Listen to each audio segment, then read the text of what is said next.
Everybody, thanks for joining in. We had a little bit of technical difficulty going live on Facebook, so this is a pre-recording, but glad you guys could join us. And today we want to bring to you Dr. Raye-Anne Ayo, and we want to just have some experienced, knowledgeable professionals speak towards the COVID-19. And obviously, many of our lives have changed. We're quarantined at home. We're having to be a lot more or health conscious towards how we clean our hands, how we distance ourselves from people. So what we wanted to do is just bring in somebody that is deals with it every day. And so I want to introduce you, Dr. Raye-Anne. And if you don't mind, we'd love to hear kind of some of the things you're seeing every day at work. Yeah. How are you interacting with people and encouraging them to kind of carry on with life in the midst of, how we're having to change our everyday? Yeah. Well, thanks for having me. I appreciate it. And I would be worse with the technical difficulties, so I'm good. But, I'm a family physician and I have my practice out in Farragut. So I'm not in the ER and I'm not in an urgent care place. So life for me has changed in that I've kind of found my niche. I love preventative medicine, which is awesome. And people come and go like, all right, I need to be healthy. I need to be healthy. And so we really work on that a lot. And so now with everybody being at home, there's hardly anybody coming into the office, which is appropriate. But, as far as being available to my patients and is in a completely different sense. Sorry about that. Somebody will answer in a second. But I'm sure my kids will run in a second, so it's okay. Yeah. So doing telemedicine has been different. My job is to sit there in a room, talk to people, observe them, listen to their heart and their lungs and touch this little thing or whatever. And not being able to do that is a huge learning curve. My stress as a physician, as far as, did I do that right? Did I treat them correctly? Is I'm giving them what they need, et cetera? Those things have been very different.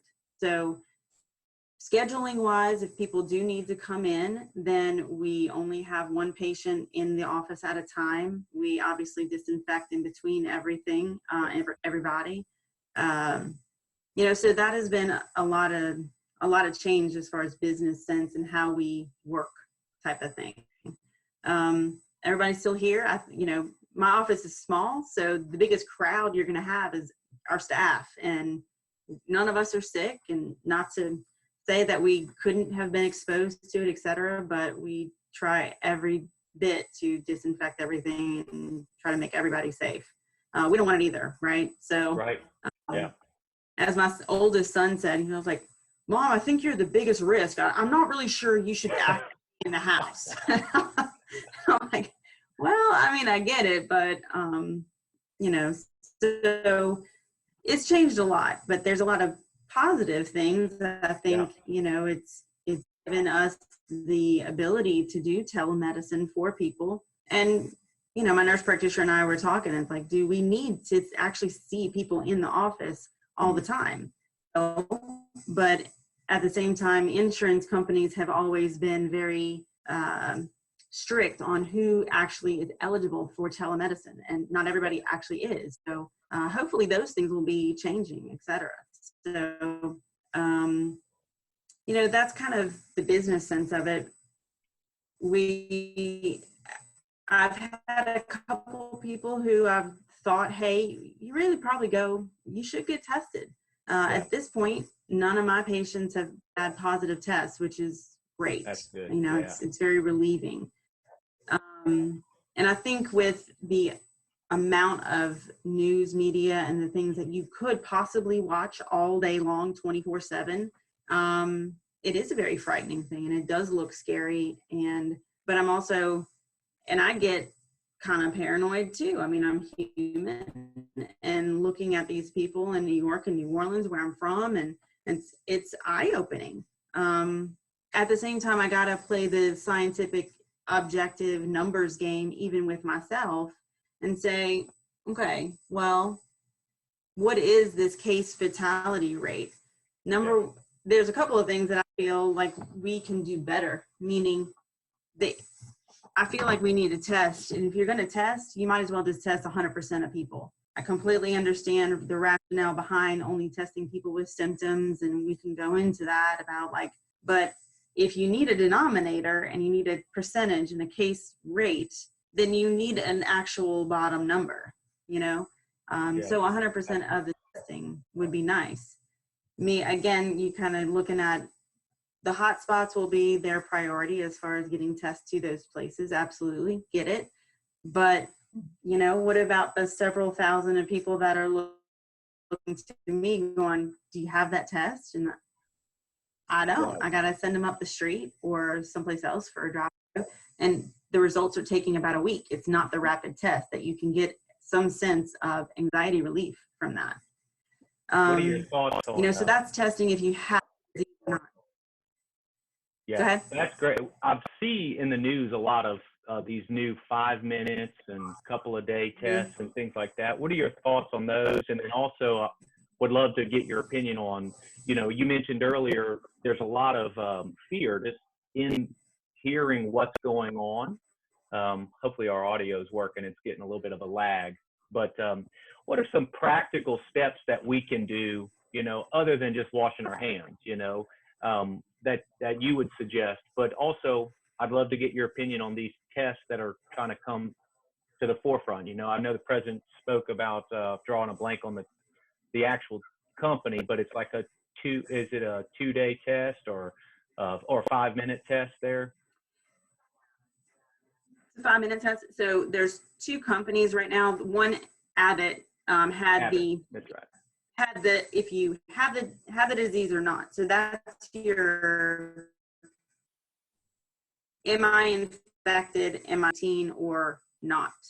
And it is confusing because our cars are yellow outside, and allergies can certainly be causing some of this congestion, cough, But usually with COVID, you're going to have a progressive shortness of breath, a fever, and a dry cough. So little different than allergies, but in the very beginning, we're all kind of guessing. We're like, well, let's give it a couple of hours on it. Yeah. The crazy thing is that there's no treatment for COVID, so it's all symptomatic care. And again, not everybody gets tested. So, I'm for those rapid tests. I mean, it would be, and every test is also a false positive, false negative rate, whatever, but it's fairly sensitive. The other test is the antibody test, meaning after you get better, are you immune? Or if you didn't get tested in the first place, do you have the antibodies? So we've been hearing about people being treated with the plasma from people who have gotten better or convalescent plasma. So they already have the antibodies. So you infuse that with the theory that that person's antibodies will then help the sick person's body fight the disease and they will get better faster. Okay. And I feel like that would be an awesome test, especially as the economy and everybody gets shut down. What about these people who may have had it and have gotten better? Could you test them, have them see if they're immune, and then go back to work? Right. I mean, it's a possibility, Yeah, absolutely. So that test, that company, BD, just came out a couple days ago, and they're distributing through Henry Schein. And of course, I immediately called when I read about it. And they're like, we'll call you back in 78 hours. So that's, again, part of my frustration as a physician, like I can't get the things. And again, while I conceptually understand getting it to the big places, the little people, if you have enough, like everybody should be able to have access to that stuff. Hygiene, of course, and the things to do about this disease. And I think when most people come to me, I mean, they're freaked out. Like, I want it. I can't. Absolutely. I mean, I understand. But even in this sense of quarantine, I think we really need to remember that stress management for people is super important. Having a good night's sleep, super important. Don't watch the TV within an hour of you going to bed. Just shut it off. You do get some family time. I mean, I figured out that my oldest kid can put it together a puzzle like I've never seen before. I was like, awesome. that's crazy. I mean, so things like that. So my I guess advice to people is you still have to have a healthy diet. It's part of stress management. If you're looking at food as medicine and having those micro nutrients to fight off the stress that you're inducing with different hormone signals, you got to have something in the background going, it's all right, you know? Yeah, that's good. So yes, comfort foods come into it, but that sugar level and that carbohydrate is not helping your stress. It's just not. No matter how good ice cream and hot fudge brownies are, it's just not. I've struggled to keep mine, in balance. I'll be honest. That's it's been tough. I'm definitely. I mean, last night as I was trying to write down some speech things, I was like, man, the Red Hots. I haven't had Red Hots in like, I don't know, 2 decades. I don't know. So it happens, but exercising, whether that be streaming something on your TV and doing it inside, getting out and doing gardening. I mean, we talked about me mulching my yard in the last, 3 years. And I was like, I felt so accomplished, So going on a walk, you can stay 6 feet away from your neighbor and wave at them, We did that the other night, and the boys were on their bikes, and the younger two, my middle son was like, so much for social distancing. I go, this is where it's supposed to be. Like, we're supposed to be able to wave at our neighbor and say hi. So kids are such a truth teller, right? Oh, yeah. Yeah. Right to the point. It's amazing. Man, beyond. Yeah. So I think that has been my advice, and what we talk about so much is actually people's stress management. And because people are maybe losing their job, how do they do this financially? How do they look at going and getting their medicines, or are they going to run out of medicine? Or so it's mostly stress management from my point of view. That's great. Hygiene wise, of course, hand washing, but it's debatable right now, especially I feel like where you are, if you have underlying illnesses, etc., should you wear a mask in public or not? I feel like if you're going to cough or do anything, then wear it. Not only for your protection, but for other people, because it stays at least in. Now, I've also seen masks, forgive me, but I've just seen people wear masks like this. Oh. This is not going to do it. You have to cover your nose. Well, I guess the intent, right? The good intentions doesn't help right there so much. Yeah. So, and it's not to just, I was like, well, we need to actually educate, and somebody needs to tell people, like, you can't, it's not just your mouth. You got to cover your nose and your mouth and to be effective. And it can't have like gaps. It just can't be hanging off here. It needs to be close to your face. Yeah, that's good. So it's the curve thing that we're talking about, flattening that curve. As hopefully we get through this, there's theories it could be all year. There's theories it could be by May. We could kind of start to come out. I don't know if you have any thoughts on that, but once we do sort of get, if you will, released to kind of go back, what are some suggestions from your end about how we could approach, I think we were talking before the call, similar to a speeding ticket. We get a ticket, we drive slow for a little bit, but doesn't actually change your habits. What are some habits we really should start focusing in on other than just washing our hands? There might be a good healthy distance that we need to maintain, but what are some other ones that you might suggest to us?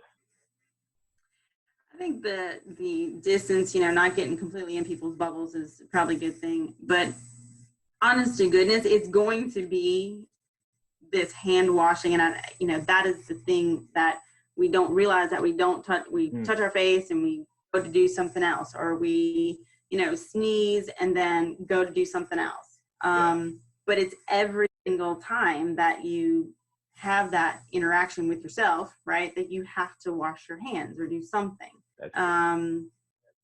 So, and also there's certain foods, and I've kind of blipped on this every once in a while about keeping your immune system up and being able to respond appropriately to things, so that, your vitamin C, your vitamin D, and you can get all of those things. You don't have to take 20 pills. You can get it through Yeah. whole foods. And I think that's something that we always should strive to do. And again, life is life and it happens. But I hope that those two things kind of maintain.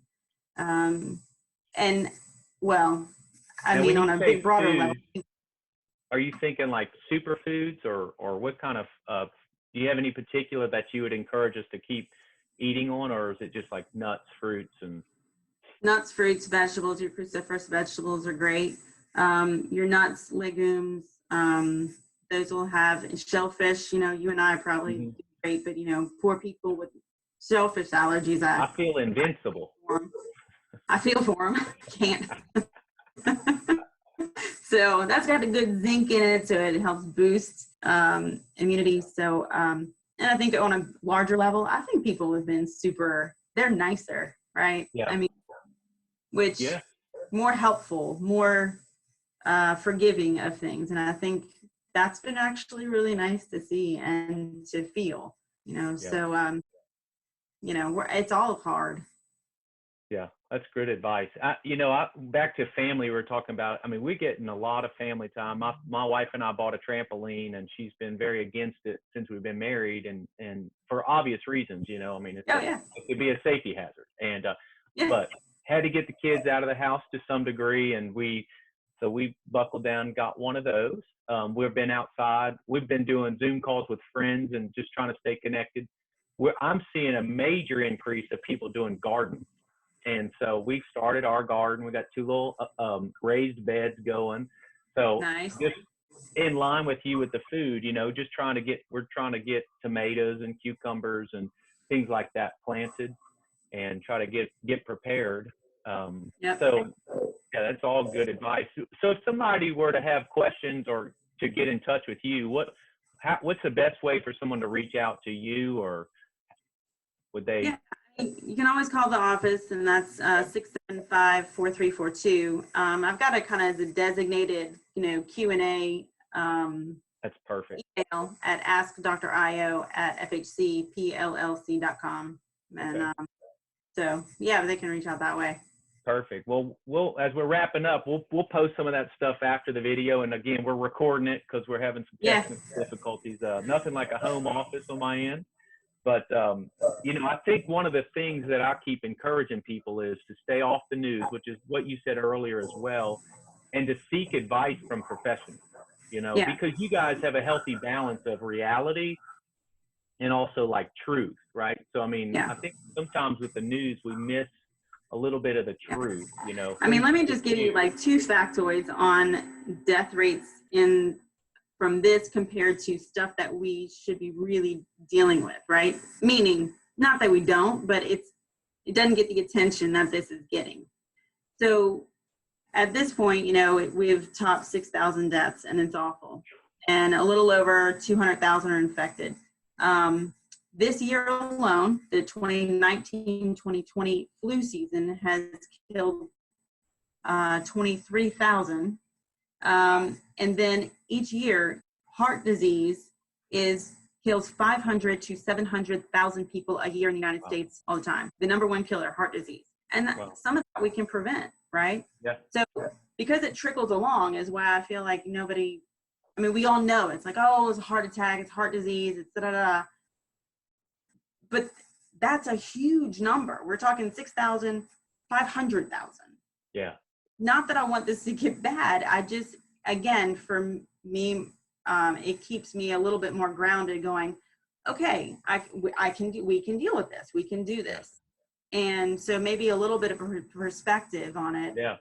We'll keep a little bit more optimism for it, you know? Well, that's why I wanted to have you on. I think, you know, a lot of things I'm seeing, like even, you know, Joe Duffy. Oh my gosh, I just went blank on this. The musician that died. A lot of people have been passing away with complications with COVID, and I'm curious as to like how much of that stuff is legitimately tied to COVID, or if it's a healthy. I just think that we're basically applying that to almost anyone who passes away right now. And I wanted to get some perspective, just like the fact that you're mentioning, you know, I mean, people are passing away and they do get it, and it intensifies, right? And it might intensify that speed, but But just to get a framework of like, we're doing the best we can to tackle it, rein it in. The social distancing is doing an amazing job to hopefully flatten that curve.